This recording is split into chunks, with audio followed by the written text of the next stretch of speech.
और मैं यहाँ अंकित के लिए पपीता काट रही हूँ। अंकित सुबह नाश्ता कर चुका है, वो 2 बजे तक खाना खाता है, इसलिए इस टाइम पपीता खाता है। ये पपीता खा लेता है, नहीं तो सेव खा लेता है। तो आज उसने कहा दीदी हम पपीता खाएंगे, तो हम पपीता काट के उसको दे रहे हैं।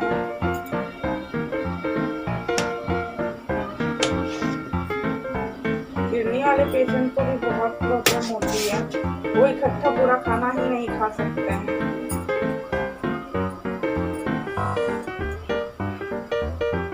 यहाँ मैंने अंकित के लिए पपीता काट दिया है, इतना ही वो पपीता खाता है। और यहाँ मैं उसके लिए अब गोभी की सब्जी बना रही हूँ दोपहर में। चलिए उसे पपीता दे देते हैं। मेरे साथ आप लोग भी पपीते खा लीजिए। मैंने अंकित को दे दिया है, तो मैंने सोचा कि अब अंकित के ही साथ मैं भी खाना खाऊंगी।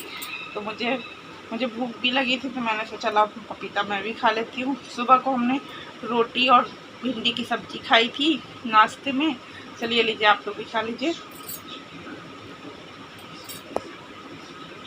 इधर रिद्धि माँ सो रही है।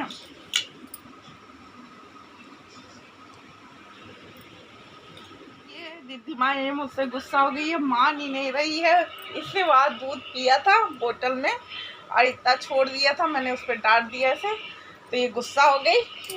ये देखिए, मान जाओ मम्मी से।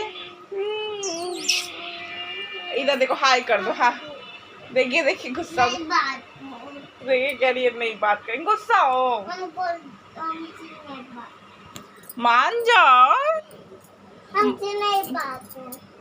मान जाओ, हमसे नहीं बात करो। हाय बोल दो। अच्छा हाय बोल दो। हमसे नहीं बात करो। बोल दो हाय। हमसे नहीं बात करो। हाय। अब रिद्धि माँ मान गई है, आप देख सकते हैं। आपको हाय बोल रही हो, उस टाइम हाय भी नहीं बोल रही थी। और ये खा रही है, क्या खा रही हो? खुरमा। ये खुरमा खा रही है ये, है ना? ये थोड़ी थोड़ी बात पे गुस्सा हो जाती है, पर जल्दी से मान भी जाती है मेरी लाडो, है ना? चलो ठीक है, फिर बोल दो बाय। मेरे साथ पी लीजिए। ये है पापड़, मैंने भुना हुआ है, होली का बचा हुआ था। और ये चाय। आइए आप लोग भी खाइए और मेरे साथ चाय पीजिए।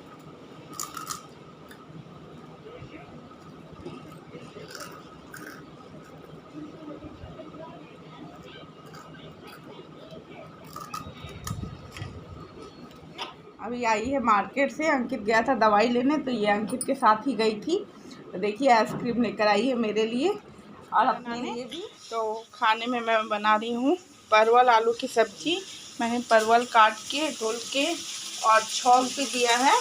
मैं उसे परवल को भून रही हूँ, आप देख सकते हो। मैंने यहाँ प्याज अदरक काट के रखा है और यहाँ आलू मैंने काट के रखा है। जब परवल अच्छे से हो जाएगा तब मैं आलू इसको निकाल के प्याज भून के फिर आलू डालूंगी, आप देख सकते हो। और रोटी बनाऊंगी।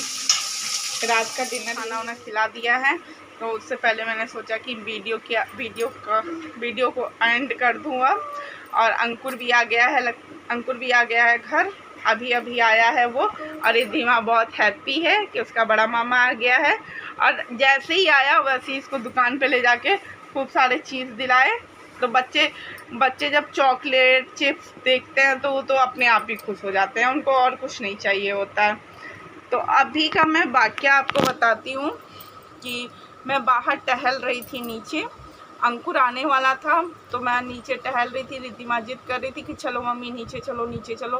तो नीचे हम लोग बाहर गए।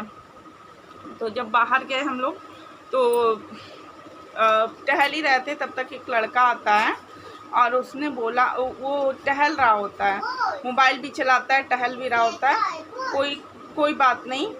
जब हम और रिद्धि माँ टहलने गए तो वो लड़का मुझे बोलता है मैम, तो मैंने इग्नोर कर दिया। दोबारा उसने बोला कि मैम, उस टाइम भी मैंने इग्नोर कर दिया। मैं उसे देख रही थी कि बहुत टाइम से वो मुझे देख रहा है, पर मैंने इग्नोर कर दिया।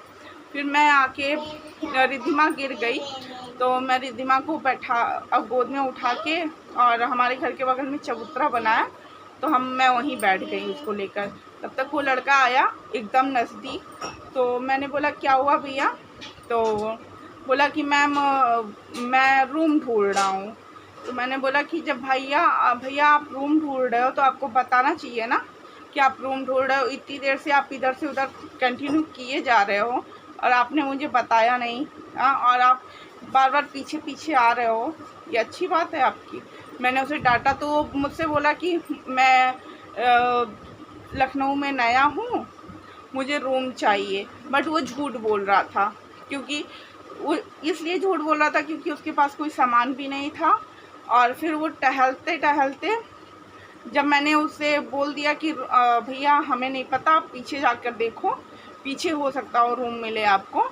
उसके बाद मेरी मम्मी आकर मेरे पास बैठ गई, क्योंकि मम्मी भी थी पर आंटी से बात कर रही थी तो वो दूसरी जगह थी। तो मैं चबूतरे पे बैठी हुई थी तो मम्मी भी आ गई। और फिर वो लड़का, मैंने उसे देखा दोबारा कि वो फिर राउंड मारने लगा, तो मैंने मम्मी को बताया उसके बारे में। तो मम्मी मेरी बोलने लगी कि अभी हड़काऊँ क्या। फिर मैंने कहा चलो छोड़ो, क्या ज़रूरत है। पर मतलब मुझे तो इतना डर लगने लगा कि मैं क्या बोलूँ। चलिए, फिर आपको मेरा ब्लॉग कैसा लगा आप मुझे बताइएगा ज़रूर। मैंने सोचा कि अब मैं रेगुलर आप लोगों से सारी बातें करती हूँ तो ये भी बता दूँ, इसलिए मैंने बताया ये सारी बातें। तो अगर आपको मेरा ब्लॉग अच्छा लगे तो प्लीज़ लाइक, कमेंट, शेयर और मेरे चैनल को प्लीज़ सब्सक्राइब कर दीजिए। आपके एक सब्सक्राइबर से मेरा ही थोड़ा फ़ायदा होगा। आपके एक सब्सक्राइब करने से आपका तो पैसा लगना नहीं है, पर मेरा ही फ़ायदा होगा। प्लीज़ सब्सक्राइब कर दीजिए मेरे चैनल को। चलिए मिलते हैं फिर नेक्स्ट ब्लॉग में। अपना ध्यान रखिएगा। Bye, good night. बाय।